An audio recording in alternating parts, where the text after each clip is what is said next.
everyone. Welcome to the Design Lecture Series. Today we have a very special guest, Cory Schmitz, who's a one-person graphic design studio specializing in branding and video games.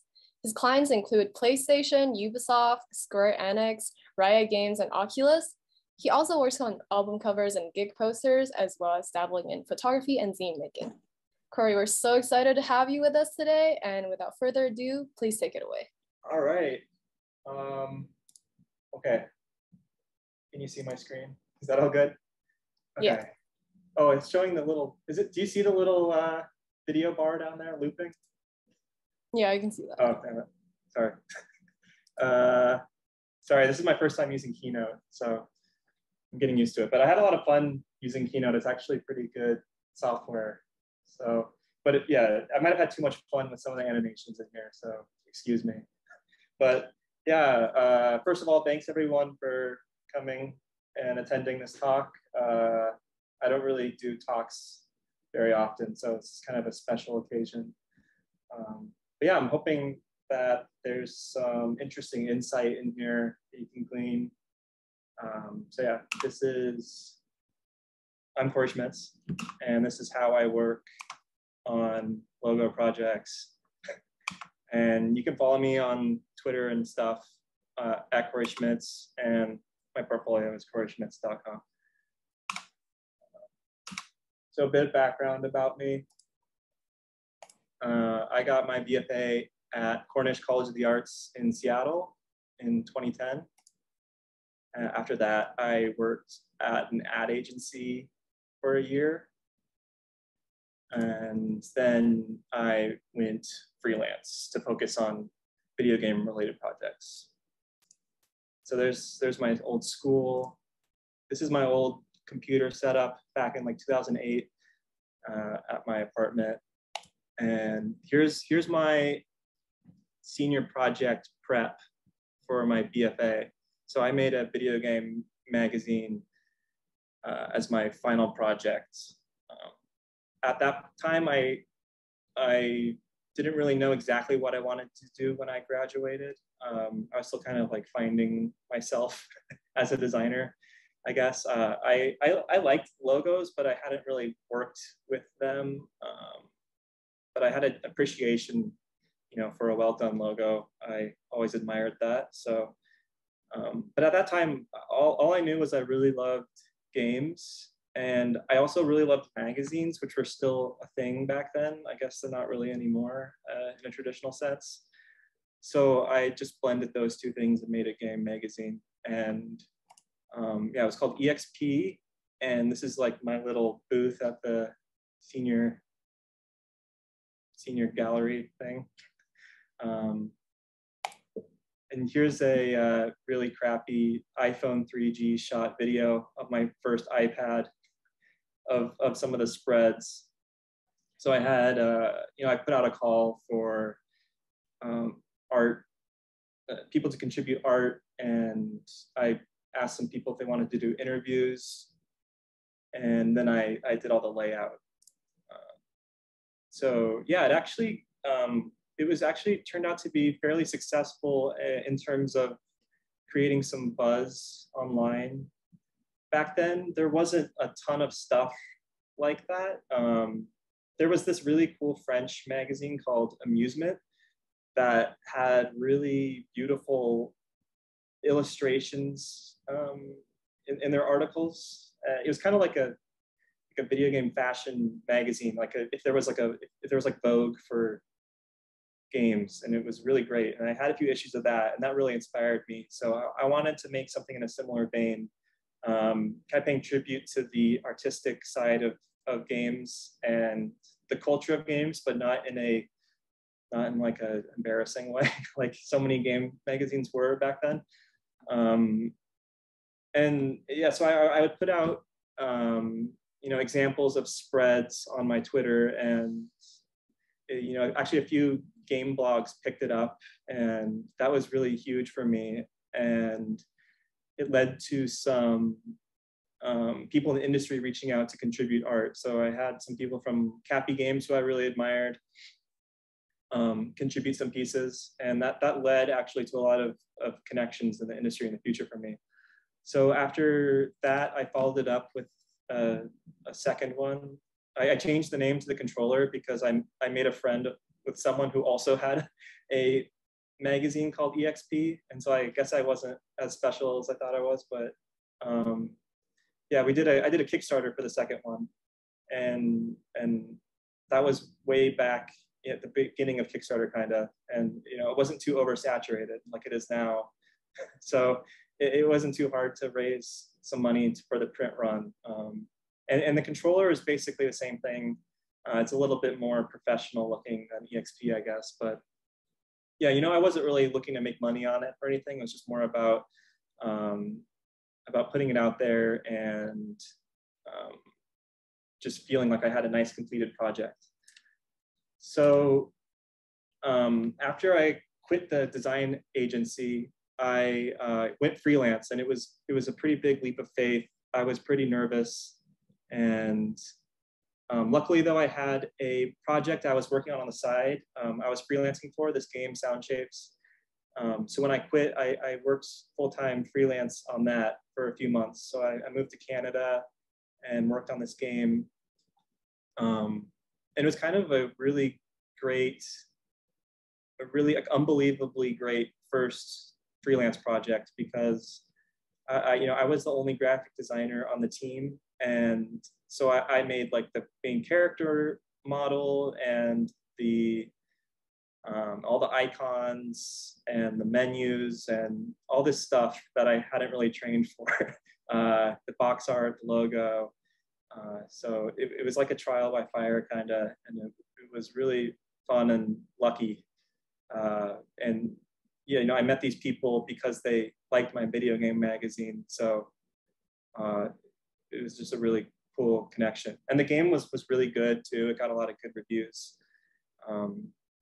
It was pretty unique back then. It was kind of the early days of indie games, and so it, like a musical platformer, it hadn't really there hadn't really been one like that, as far as I know. So. And it was also funded by Sony, so they brought in some, like they had it so that Beck made some original music for it, and Deadmau5, and there's all these cool artists in it. So it was really honored to work on that. And I've been working freelancing in the game space ever since then. And now I'm in Brooklyn, like so many other design people. Life just kind of led me here. So yeah, oops, sorry. And here's my desk now. I like looking at people's workspaces, so I thought I'd throw this in here. I'm always at my desk working, so I try to make it nice and cozy. I have an exercise bike in case I get antsy, and some toys and shelves with stuff I like on it. Some logo books and a little Columbo print up there. Yeah. So a bit about my work real quick. About 75% of the stuff I do is logos and branding. I say branding and logo. I kind of say that interchangeably. I know you're not really supposed to, but yeah.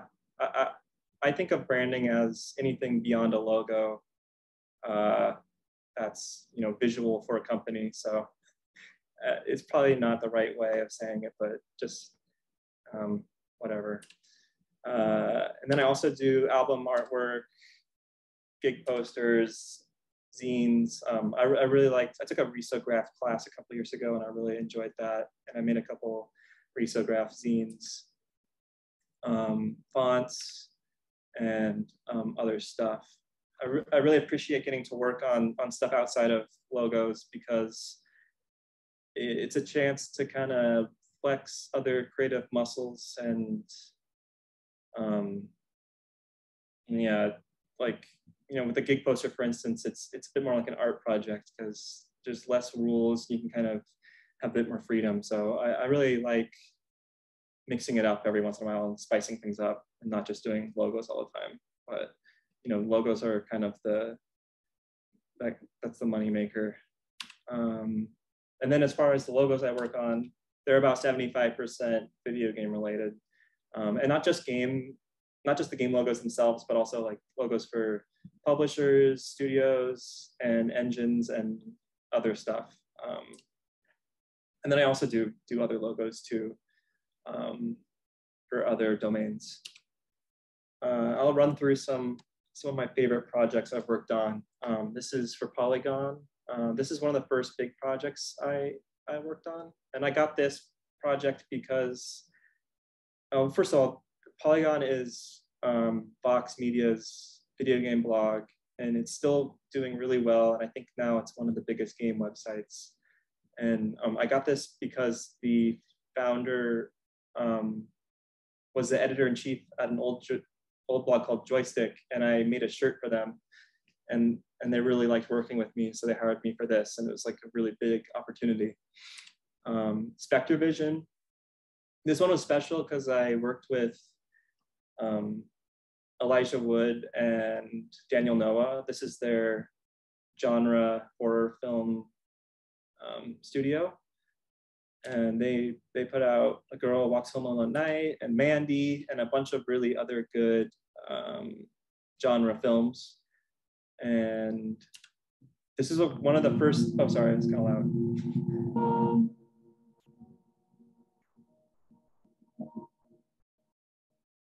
This is one of the first times I saw like a logo of mine get animated, and that was like really special to me. Like they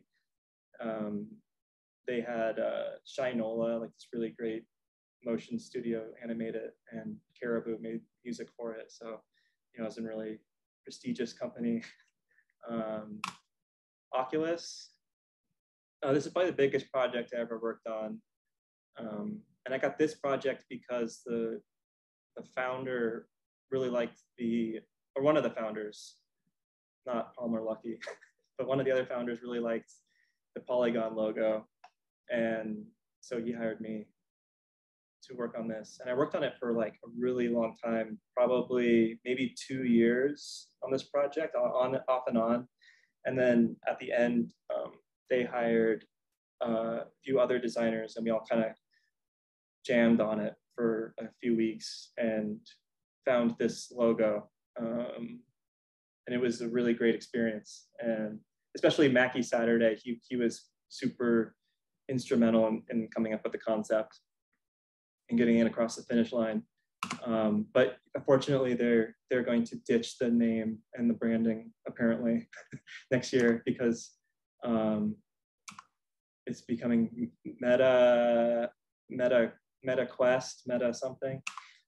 So, but I did see it on the court in the bubble during the NBA playoffs during COVID, which was really cool on TV. So I'm a big basketball fan, so that was like kind of a weird dream come true. And there was one game where I had two things I worked on the court at the same time. This is like the BR Kicks logo that I worked on with Dylan. Analog, this is maybe my favorite ever.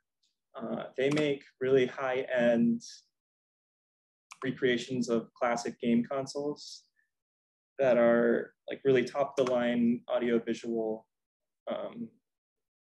for real hardcore gamers. And they play the original cartridges, and they have this really beautiful industrial design, and I think the logo really plays well with that aesthetic. Oh, and I made the packaging for this too. Valorant, this is a big recent one. This is by Riot Games, who made League of Legends. This is their first-person shooter, and it's become like a really big esport.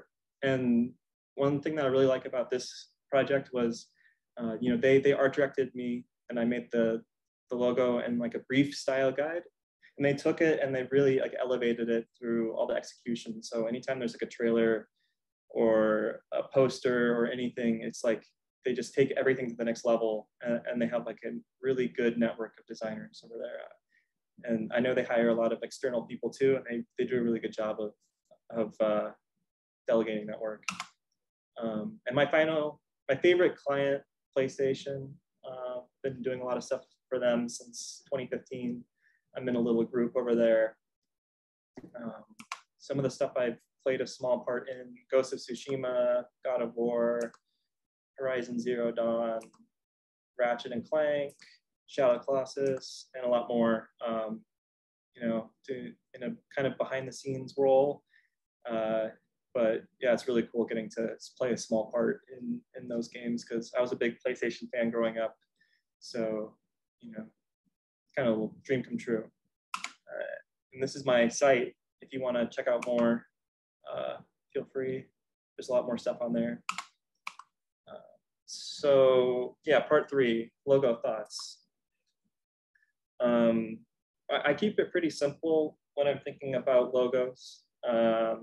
A lot of like agencies will, you know, add in all these filler words and have all this really overly high-minded concepts behind things that like an average person looking at a logo would never get. So I try to keep it a bit more down to earth. So I have pretty simple, simple logo thoughts. It has to have an impact on the viewer. So I like stuff that's bold and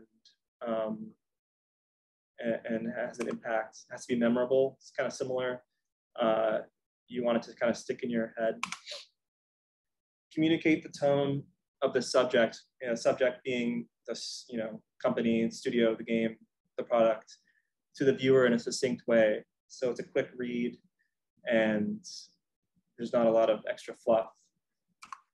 And every element of the logo should serve a purpose in some way. So I don't really have any superfluous decoration or anything, you know, unless it's serving a purpose. And just some differences between game logos and more corporate logos. So game logos are primarily about finding the right visual to fit the game. So when you're making a game logo, typically the developer is coming to you, approaching you, you know, hopefully it's like around 6 months before they announce the game, so you have plenty of time. But a lot of times it's way less time than that. So by then there's already, you know, in-game graphics, there's already tons of concept art, there's already probably key art, which is the, you know, basically the box art sans logo. So there's a lot of art direction already made. So you really have to work and fit in there. So, you know, you're kind of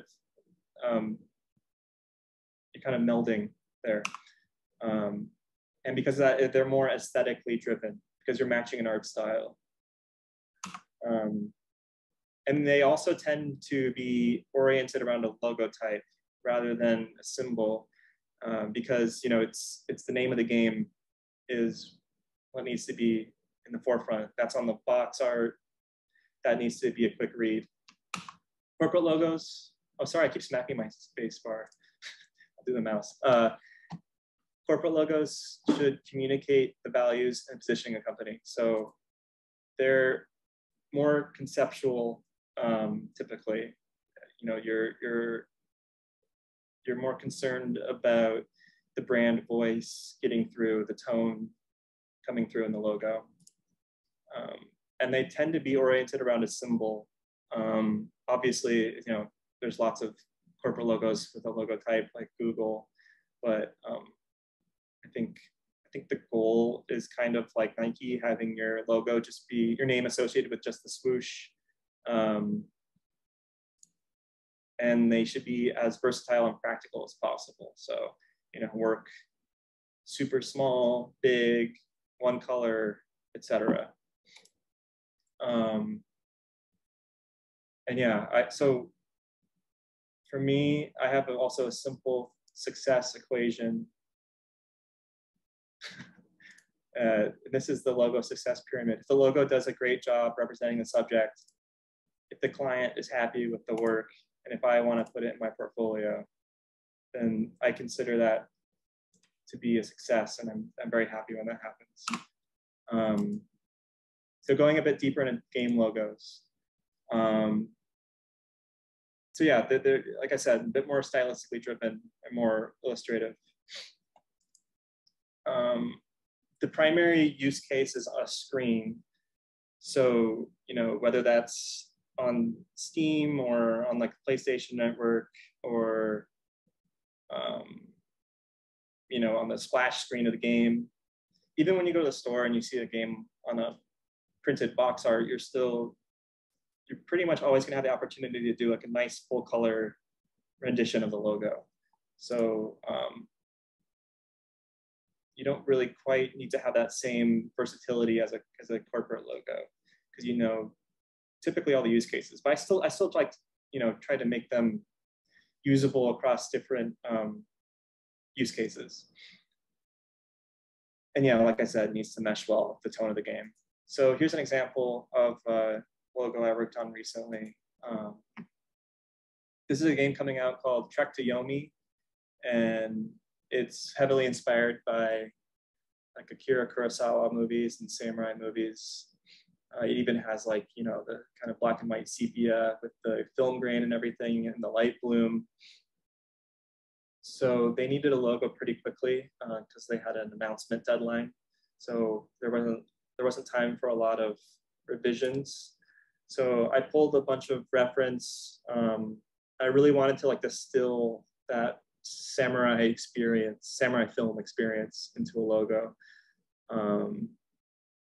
So I grabbed a bunch of like quintessential samurai film material, and I was looking for commonalities and stuff to make into a logo. So there's a lot of like squared off type.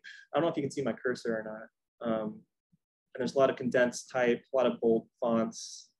I like on the screens with the script how you can slightly see through it too. And it's like white on the darker background, and a little rough. There's a lot of distortion. So I channeled all that into my logo for the game. And they really liked it right away. So I didn't really have to work on revisions, which is super rare, but welcome. So I thought it did a really good job of kind of, getting that samurai film spirit into a logo. And that's what I mean about aesthetically driven. So, I was referencing a lot of specific aesthetics. This is like a mock-up of the title screen, and it kind of looks like an old title card from a movie. And to go a bit deeper into corporate logos, have a strong concept tying back to the principles and goals of the company. Communicate the tone the company wants to portray. So, does the company want to look sophisticated? Does the company want to look friendly? There's a lot you can do through color, type, execution to communicate that. Hit several points on the creative brief while remaining focused, not spread too thin. So, if you're working on a corporate logo and the client has a creative brief, they'll have all these different criteria they want to hit. They'll be like, well, it's really important for us to look this way and to feature this in the logo. And sometimes it's too many different things. And if you add them all into the logo, it's going to look like a jumbled mess. So you really have to kind of pick and choose and walk on a tightrope there, including plenty of things, but not too many.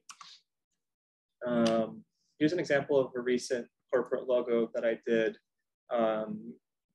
that I really enjoyed. And this was a product I was very excited to work on.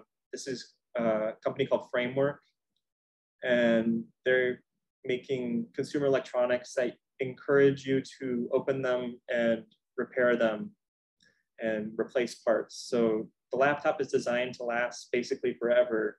If you need a new battery, you can just pop it open, swap it out.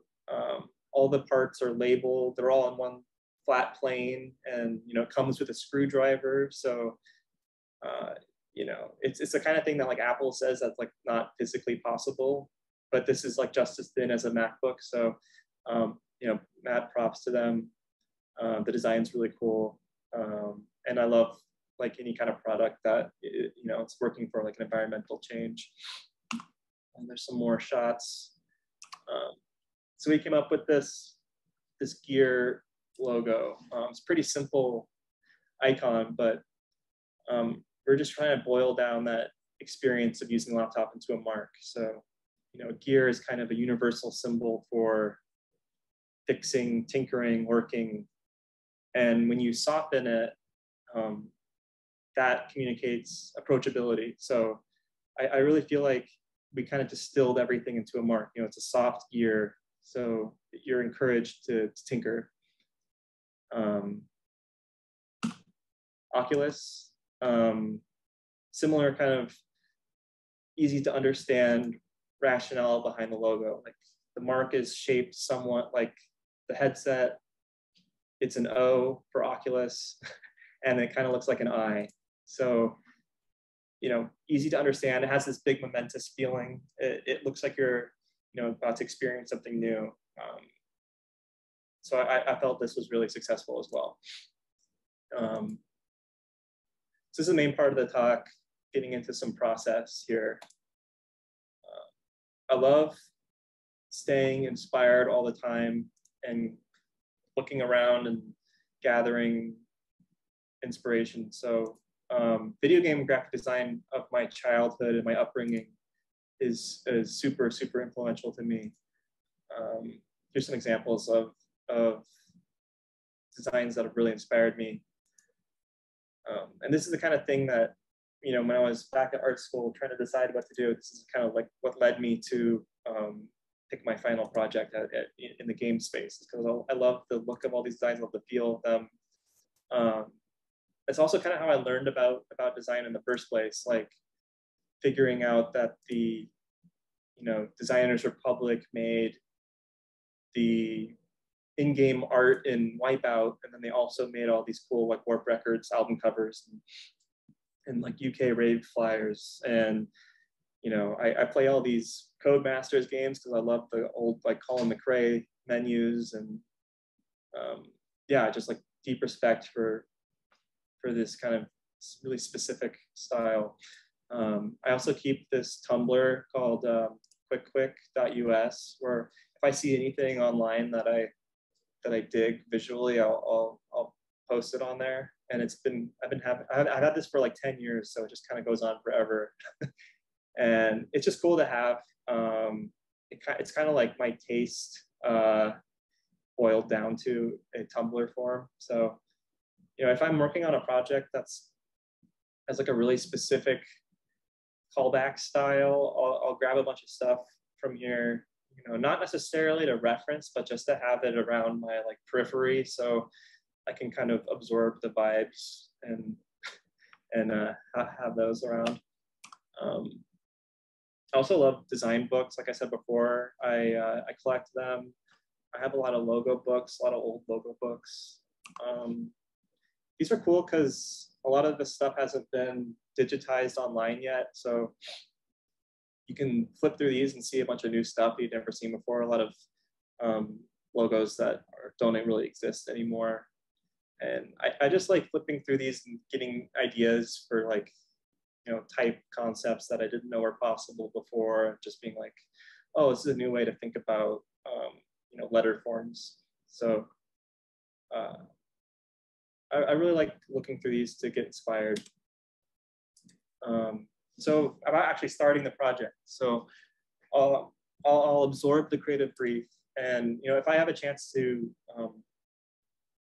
get in before the creative brief, I'll request that they add brand adjectives to the brief, which could be, you know, words to describe the company. Like we want to look approachable, we want to look friendly, and then also antonyms, which are things that, you know, oh, we don't want to look too snotty or too childish. And then I'll ask them to include logos they like and dislike and why. And this is because I work with a lot of clients who aren't they're not super like well versed in design. They're great at other things, and so if they can, you know, show me a bunch of logos that they like and don't like and explain why, then I can kind of get a sense of of what they're looking for. And then I also ask them to include things that they want to avoid, just in case like, I get to the third round of a project and they're like, oh, actually, we probably shouldn't use purple color scheme because our competitor uses it. Stuff like that. It's just good to get it all out of the way at the beginning. And then I present distinct directions that interpret the brief in a variety of ways. So my first round of designs I send over are my interpretation of the brief visually. And so I want to show them a spectrum of my understanding of the brief. So all my directions, I try to make them look quite different from each other, just so they can kind of see potential directions. And then for the first round, like a lot of people will send sketches or like quick, black and white,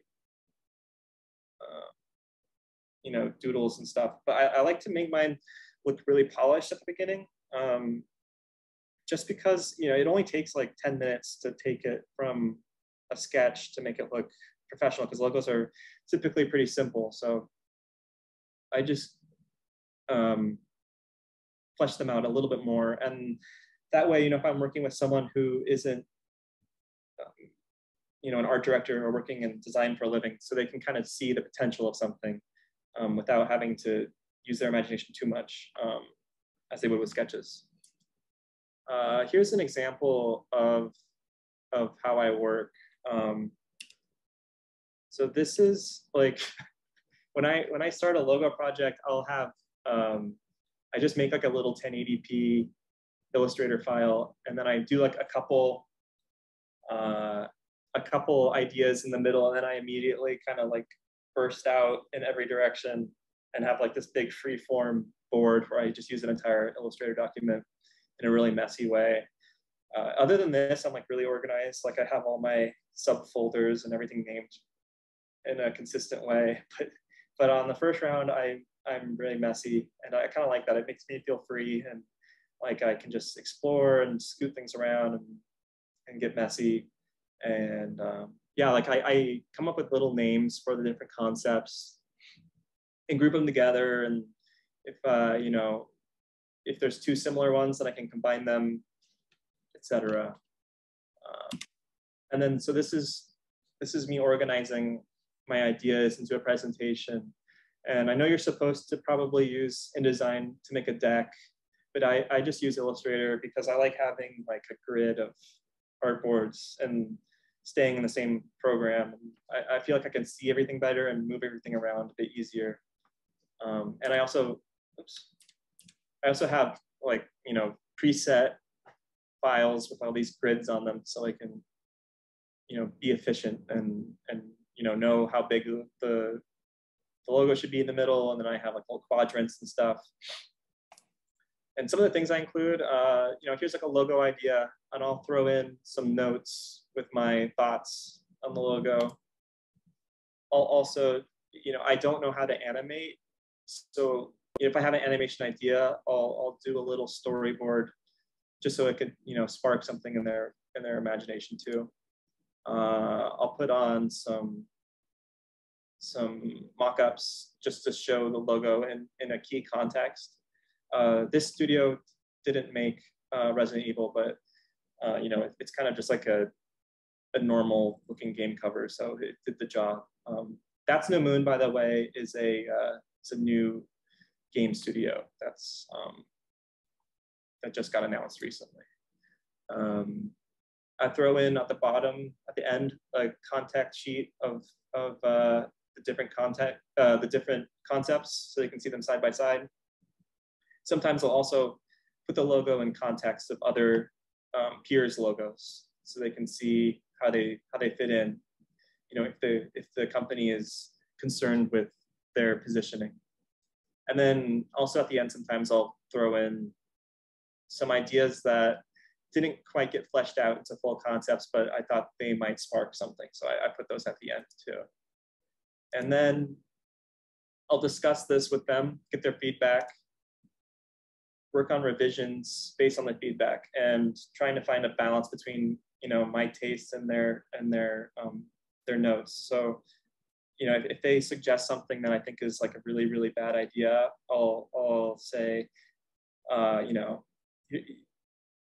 I'll suggest that we don't try that. But you know, if it's like breaking some design rule or something. But if they suggest something that I just kind of don't like, I'll still try it just to show them. But then I'll also include, here's what I would do, and here's why. So you know, I want them to feel like heard, and I want, especially if it's something like this, which is a studio. It's a bit different than a game. Like a game is a bit more of a, it's a bit more of a product, whereas a studio is a collection of people, has a culture to it. So I want to make sure that their voice is heard, because I really view these as a collaboration with the client. It's you know, a lot of them are in all these logos.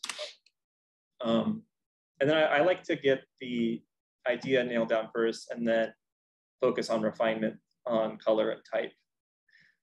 Those are a bit more, you know, they're important, but they're slightly more superficial. So I think getting the concept and the silhouette nailed down first is better. And then we just kind of repeat this until we arrive at the final. So for this one, we'll just skip to the final. The final for this one was actually pretty similar to one of the ones in the first round. And they did this cool animation based on one of my crappy storyboards. And then this is the website. They used my style guide to inform them on the site. And the company who made the website also kind of took a lot of liberty and made it, you know, a lot cooler than my brand guideline would suggest. So here's a deeper dive into a logo process. This is for Control. This was a game that came out a couple years ago. It was a really great game by Remedy from Finland. So here's some stuff from the briefing. So the game is about a woman named Jessie who wanders into this giant brutalist skyscraper in the middle of Manhattan. And it's a skyscraper that people just, even though it's so huge, it's so nondescript that people don't notice it. So she walks in searching for her brother who she thinks is in there. And it's run by the Bureau of Control, which is kind of like a government agency investigating like supernatural paranormal stuff. So it's kind of like X-Files. It has a lot of like Twin Peaks vibes too, and a lot of House of Leaves, like that book, because like the inside of the building is bigger than the outside, and it's always shifting. So it's like such a cool idea for a game world to be all inside this building. So they have all this cool architecture reference from the 70s and 60s here. And then some concept art. Like a big part of the game is this inverted pyramid visual. It's actually like a sentient pyramid that can talk to you. And I thought that was just very striking. And so I wanted to include that in a lot of my design directions. There's also this red, lots of red color in all the art.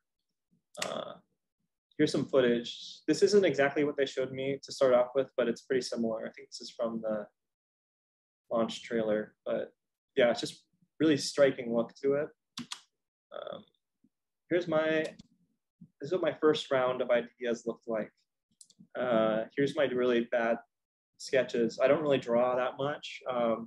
If I'm on a call and I'm getting briefed, sometimes I'll just have my notebook on the desk, and I'll just kind of take notes and jot down any kind of weird ideas I have, any kind of designs that pop into my head.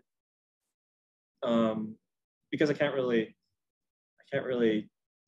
do stuff in like Illustrator on a call because it would be too loud and distracting, I think. So this is like really the only time I ever draw is like on a call, but I try not to look like I'm drawing.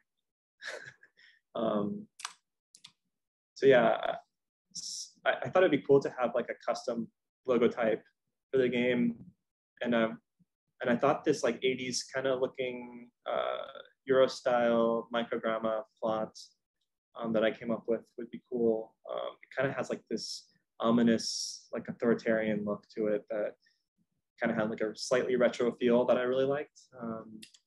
And then also, like I mentioned, like everything's shifting around. So I thought it would be cool to have the letters shifting, but I think this is all, like in retrospect, like obviously too complicated and not readable enough. Also in the game, you can like float around and there's all these floating people everywhere. And I thought that was quite striking. So I made a few ideas centered around that. Here's one that has like that kind of custom fonts and the pyramid and the floating person and the 80s look. So maybe too many concepts mashed together here. It's a little like hard to process. You know, adding some blur to have like a bit more mystery to it. There's a couple other ones here. This one with an implied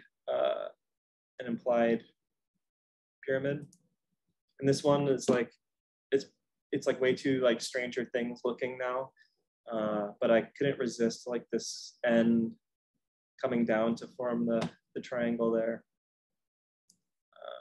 So there's some of the feedback.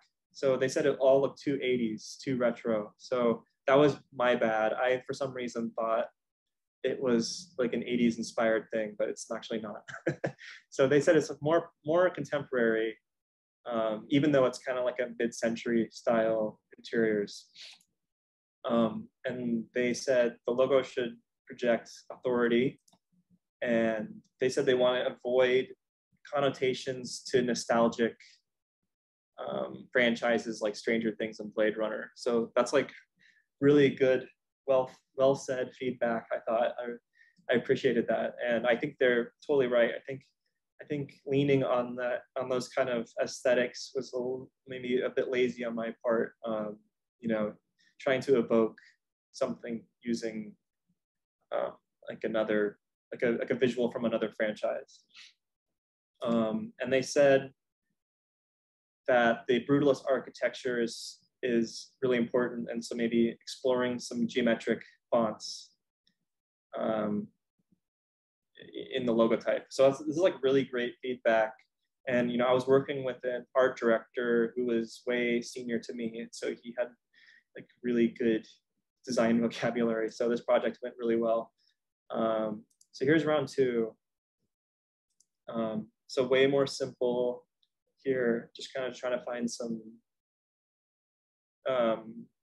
visual language. Adding these kind of like radiating triangles, I thought was like really hypnotic and kind of like unsettling in a cool way. Here's one with Jesse, the character in the middle, floating. You know, adding some like depth by decreasing the opacity as you go out, kind of gives it this 3D effect. Kind of playing around with some type here. So feedback from that round. They said they removed Jesse from the logo because, you know, you have the key art already, and obviously the main character is going to be on the box. So, you know, you don't really need the character there and in the logo. It's redundant. So I agree with them on that. And they liked the optical effects from the triangle, so that was a big hit.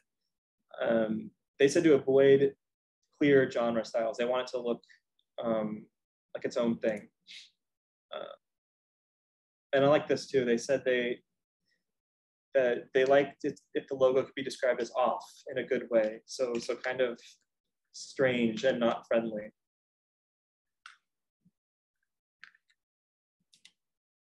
And they like the idea of drawing a custom logo type to bring some subtle strangeness in.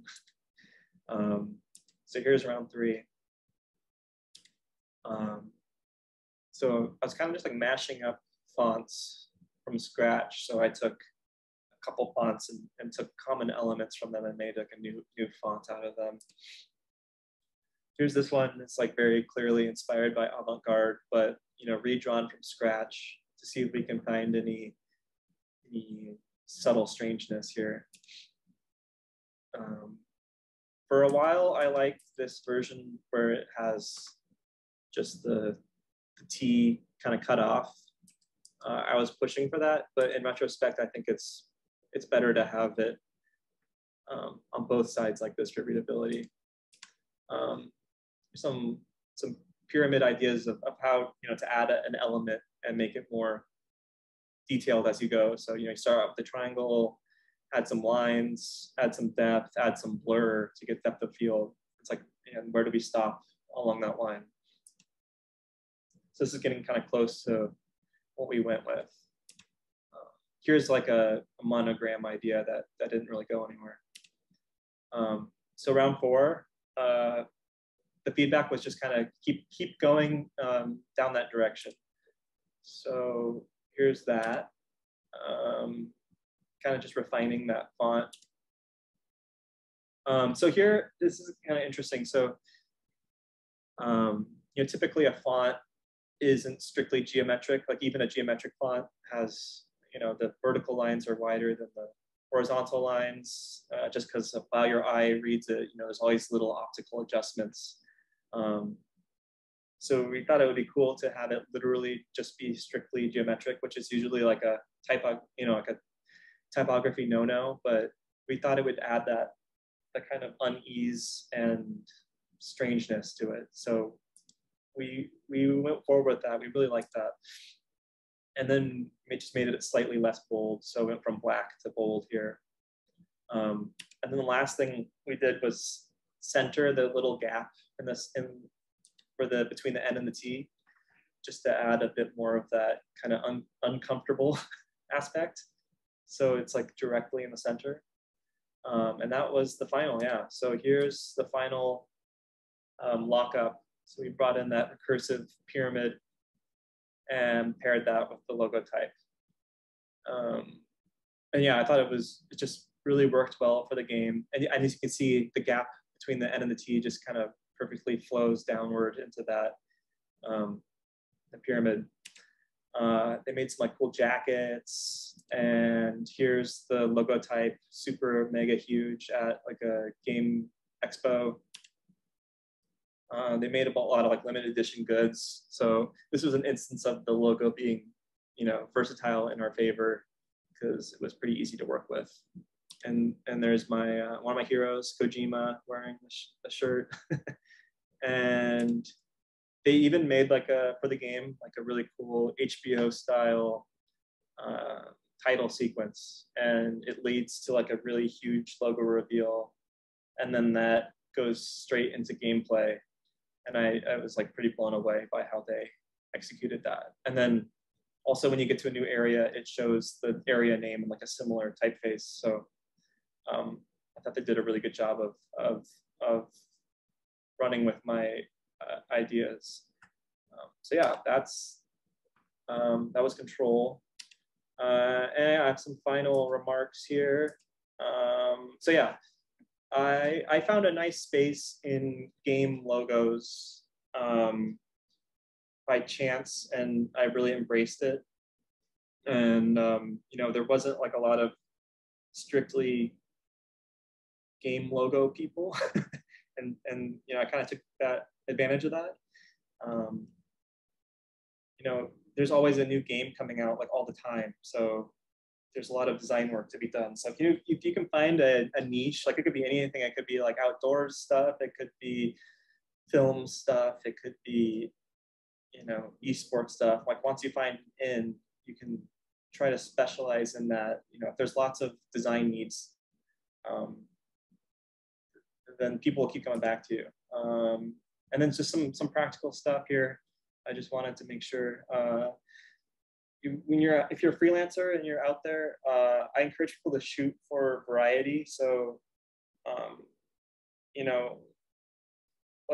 you can find a niche, but you still want to have it look like you can do all sorts of different projects. Otherwise, people will think you can only do one thing, and they also will think that you can't flex to their needs. Because, like I said, I like to work on logo projects as a collaboration, and this is just from my experience, but it might be helpful. So I like to make it seem like I can bend a little bit and help them out with their vision. And yeah, just keep getting inspired and keep your eyes open and embrace your inspirations and embrace your connections that you make, because they could lead to a lot more work. Nurture those connections. if you're lucky enough to make a good connection, but don't let anyone take advantage of you. Don't work for free, and always sign a contract at the start of a project, because I see a lot of people not getting paid, and I don't like that. If you feel uncomfortable asking for a contract, you can just say like, hey, this is my policy. I make everyone sign a contract. So don't worry about that. And yeah, and that's my presentation. Thank you. It's just goes like that for a while, I think. How do I do? Thank you so much. Helpful. I hope that was cool. It was really cool. I don't know where my mouse is. Oh. Oh, there's the chat's going off, but I can't move my mouse. Oh, there we go. Everyone's saying thank you. Oh, cool. Yeah, that was fun. Yeah, I'm happy you guys had me, and if you have any questions, you can feel free. You can, I guess, put them in the chat or speak them out loud. Yeah. Oh, go. Sorry. Okay. Yeah, I have a question about like work as a freelancer, because I feel like I hear a lot about sort of like the stretches of time where you're like really cramped and you have like a lot of projects and you're juggling a lot of things, and then other times where there's like nothing. Yeah. And I was wondering if you could talk about that. Yeah, that's too real. I'll be like insanely busy for a couple months and just be so stressed out.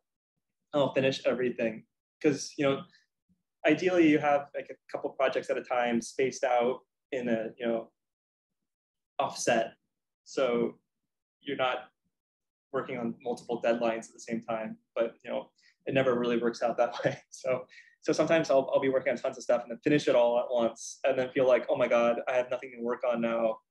And then I look at my bank account or something, and I'm like, oh, I have to pay taxes soon. I better just take on a bunch of stuff, and then I'll end up taking on jobs that I don't like, and then be stressed out about when the actual good stuff comes along again, then I'm too busy. So yeah, it's just kind of something to get used to. I've been doing this for like 10 years now. I'm still kind of finding my way, but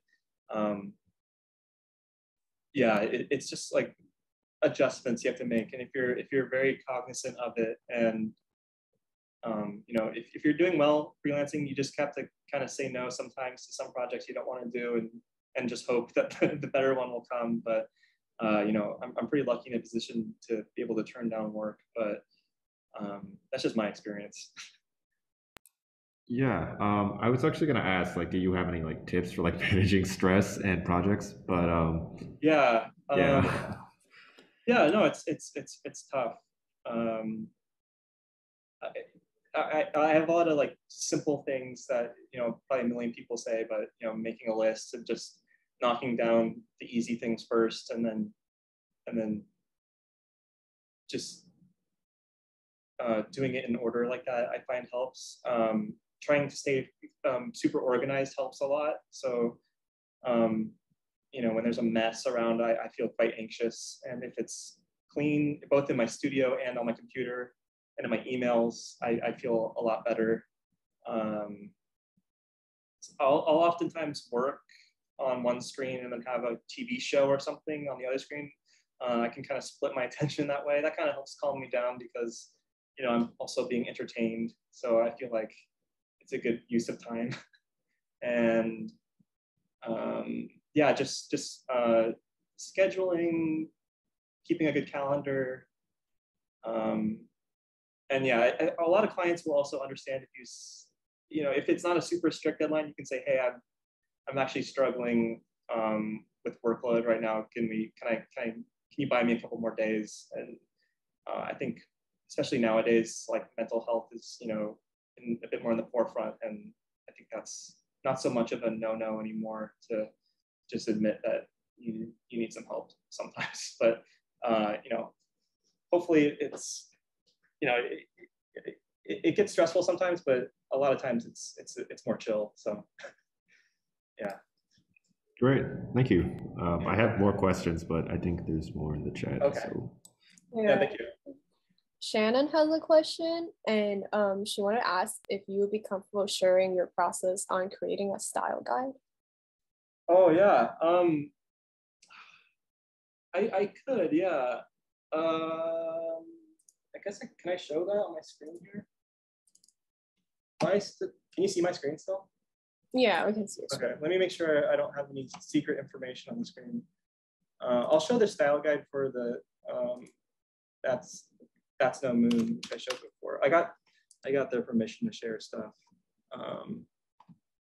My style guides are pretty simple. A lot of times, like I'll make a style guide for a company, and then they'll take it to like an agency and have them make like a full version of it.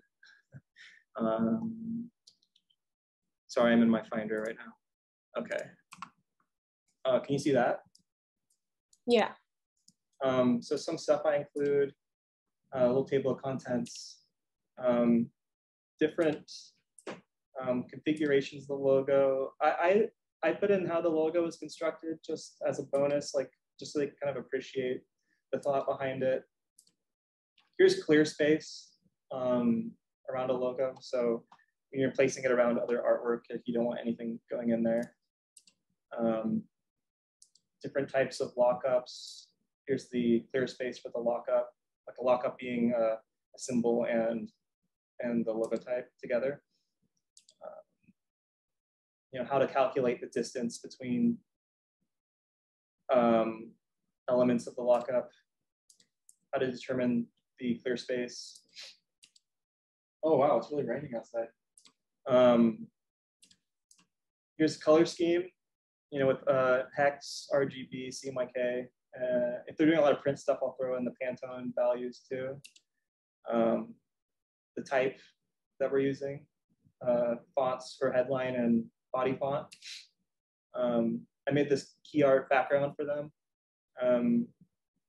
And the key art file I made is like a layered PSD, so you can get different combinations of backgrounds by like turning on different layers. And so I kind of explain that, how to use that here.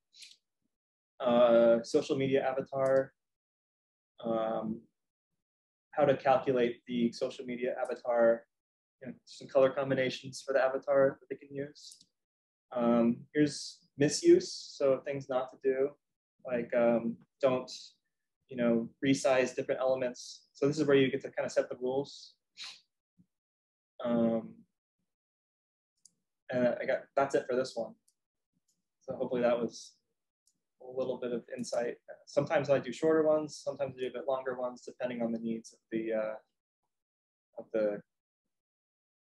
company. Yeah, thank you so much. Can I ask? Oh, go ahead. Can I ask, like, how exactly do you really get your name out or form these connections? Yeah, that's like the hardest question. So much of it comes down to luck and privilege and being in the right place at the right time. So it's hard to recreate, I think. I get asked that a lot. Because you can have amazing work and put it out there and it could go unseen, unfortunately. So, but yeah, like I said, it's kind of like a snowball effect where, I worked on this little art zine and then one thing leads to another. And then, you get this pyramid effect of networking and making connections. And for me, I went to a lot of game industry events, like in person, like conferences and meeting people and having like, IRL connections. So not just online, but I know that's harder these days with COVID and everything, but eventually, hopefully there'll be in-person events again. That's a great way to meet people, find some common ground. Collaborating with people also helps a lot. Like I've collaborated with some other designers and met other people that way. But yeah, just basically anytime I finish a project, I'll tweet about it and try to make a big deal about it, and link to my portfolio and stuff, and hopefully it gets retweeted. It's so cynical sounding, but that's kind of all I can think of for that.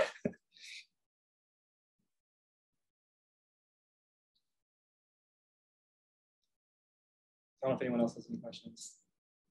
Oh, there's all these questions in the chat too, I think. Yeah. I think someone asked you if you have an email that they could contact you with. Oh, yeah.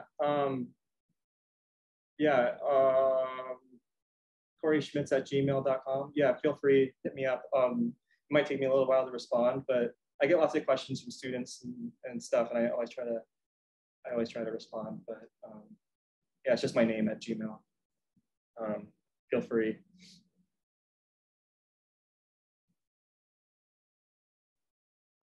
I have like one last question, which is just, do you have like any like game dev industry specific tips or tricks for like getting hired or like all that? Yeah. Yeah.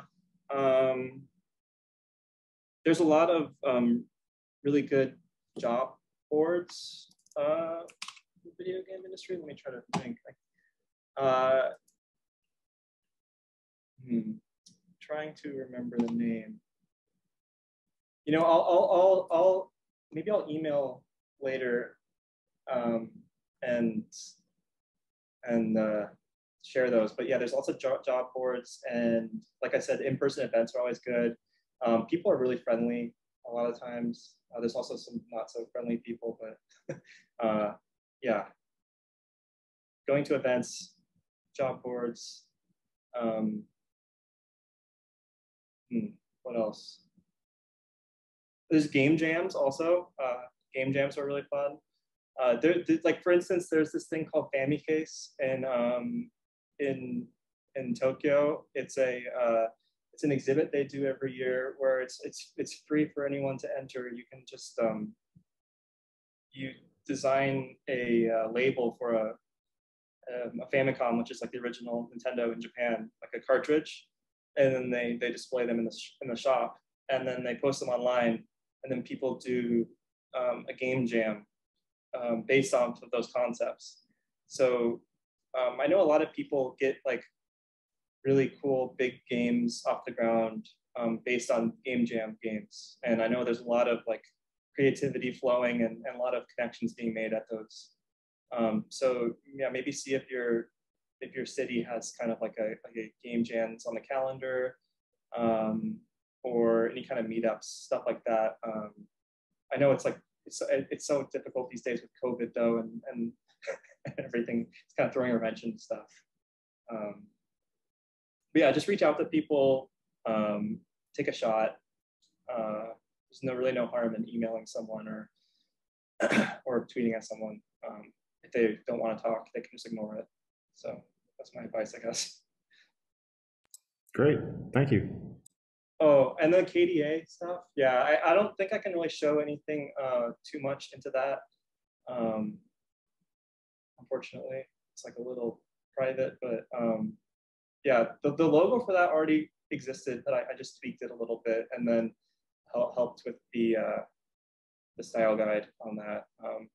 But they already had a lot of art direction for that, so I can't take too much credit. But that was really fun to work on. KDA is like a virtual girl group, like K-pop group within League of Legends. So they do a lot of like really cool, like extracurricular kind of projects, or not extracurricular, but like outside of the immediate game at Riot. So they're always fun to work with. They do a lot of cool stuff. But yeah, I don't know if we're over time here, but yeah, I'll try to remember those game job. I think there's, what's it called? I really can't remember, I'm sorry. You can take your time because like it's great to like get like questions answered by you. Yeah, but I guess if that's it for the questions, then I'm sure people will send you more questions to your email. Oh yeah, feel free to send any questions, but yeah, it might take me a little while to respond, but so don't feel offended if I don't respond right away. Yeah, cool. Well, that was fun. I really liked getting to share with everybody. I hope it was insightful. Sorry if I rambled or talked about myself too much. No, that was great. Yeah. Got it. Sorry, the website is workwithindies.com. Workwithindies.com. Here. It's pretty good. They have full job. Oops, sorry, I put an apostrophe on there. There we go. There's always tons of jobs because there's always like a million games coming out. It's hard to get a job, but you know, at least in the game industry, there's not really a slow time. So there's that advantage. But yeah, good luck everybody, and thanks for attending.